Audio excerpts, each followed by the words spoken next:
Chege.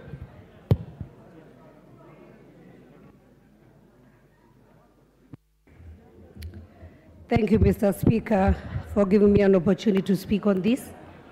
And Mr. Speaker, I'll speak as a member of Agricultural Committee. Mr. Speaker, we have encountered this story of fake fertilizer from the time it caught the attention of the committee of this House.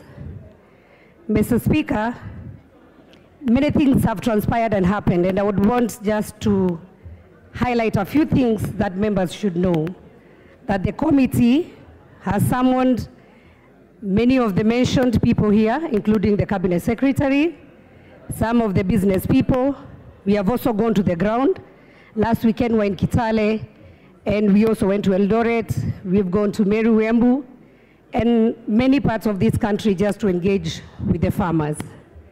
Mr. Speaker, for the records, it is important for the House to know that the total number of fertilizers that were distributed in the year 2023-2024 was around 4.8 million bags. And year 2023-2022, 4.8 again, Mr. Speaker. The first bunch that was distributed last year that had no question was procured by KNTC. And the bunch that Mr. Speaker has brought attention of around 3,000 bags, being of not good standard, I would call it fake, was distributed by NCPD.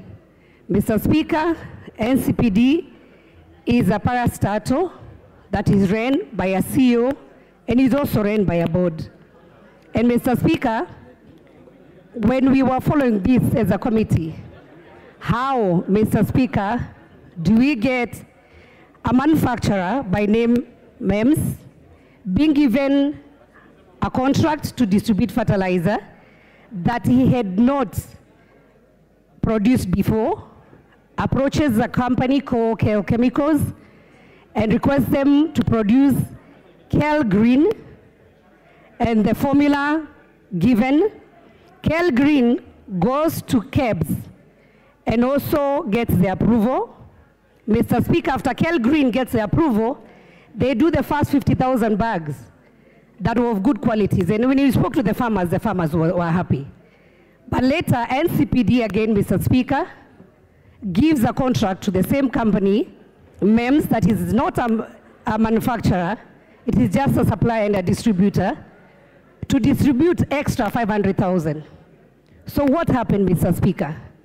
As a businessman, people became greedy. And so the total bags that were distributed and that were on record by KL Chemicals, which is KL Green, was 69,000 only, Mr. Speaker.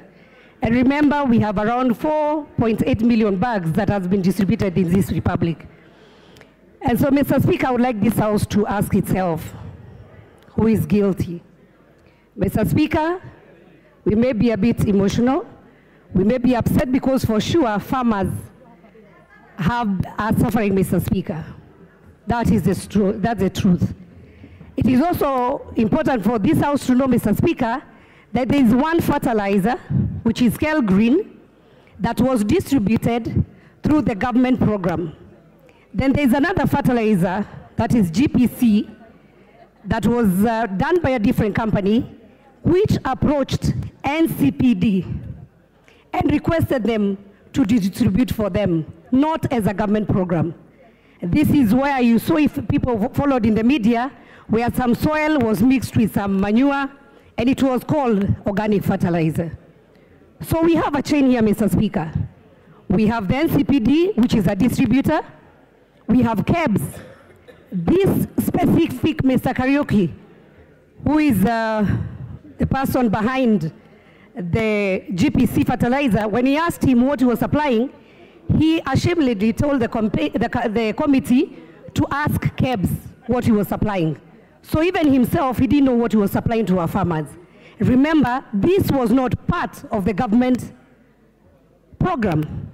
So, Mr. Speaker, as we prosecute this matter, and I have a lot of respect to my honorable member who brought this motion, I would ask honorable members to take time, allow the committee to bring a proper report on what happened.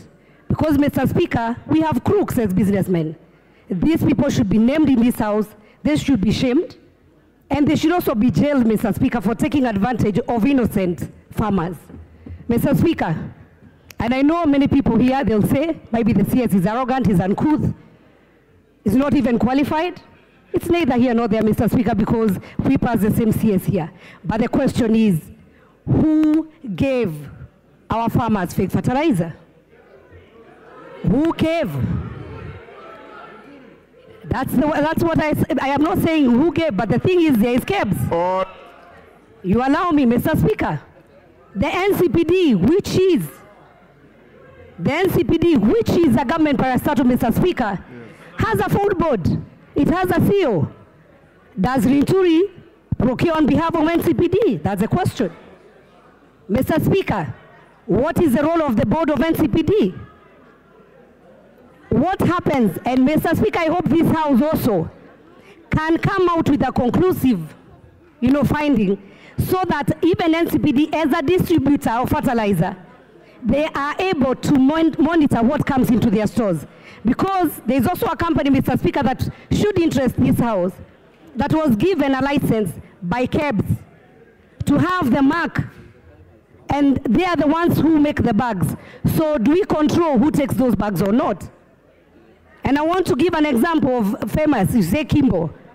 If you get that can written Kimbo, what is inside it? So as we prosecute this matter, Mr. Speaker, I would say this House should allow the Committee on Agriculture to lay a very conclusive report.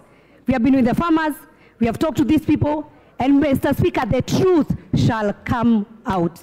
And so with that, Mr. Speaker, I beg to oppose this motion. And Mr. Speaker, I will say, today it might be the person you are naming, tomorrow it might be you, but be prosecuted with justice. Let us follow. Who is the procurement person? Who is the accounting officer? There are so many people in the chain. So, Mr. Speaker, about whether somebody is ugly or not ugly, uncouth or not uncouth, those are things that we can discuss later. And I beg to oppose, Mr. Speaker. Thank you very much. Martin Owino.